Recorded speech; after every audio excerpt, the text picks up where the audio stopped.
অনেক দিন আগে একটা 100 বছর পুরনো বটগাছের মগডালে একটা 5,000 বছর বয়সী অসম্ভব ভয়ঙ্কর বিধবা মা ভূত এবং তার চেয়ে অপেক্ষাকৃত কম ভয়ঙ্কর একটা বাচ্চা ভূত বাস করত। একদিন ভর দুপুরে মা ভূতটা ফ্রিজ থেকে গত সপ্তাহে আনা ফ্রোজেন হাতিটা বের করে রান্নার ডালে বসে কাটাকুটি করে সেটা রান্নার প্রস্তুতি নিচ্ছিল।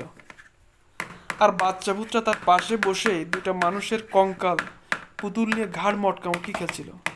খেলার মাঝখানে হঠাৎ বাচ্চা ভূতটার মনে হলো গাছের নিচ দিয়ে মানুষের মতো কিছু একটা হেঁটে যাচ্ছে।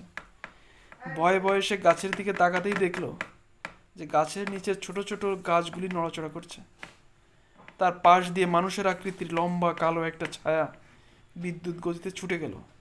ভয় পেয়ে সে বাচ্চা ভূতটা মানুষ মানুষ বলে চিৎকার করলো।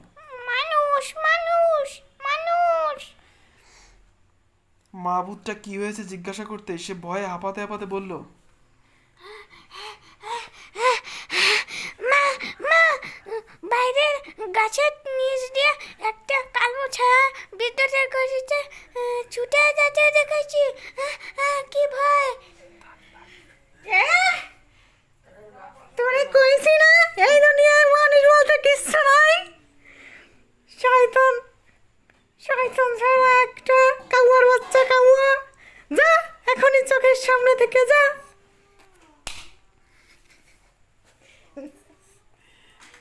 বাচ্চা ভূতটা কাঁদতে কাঁদতে সেখান থেকে চলে গেল।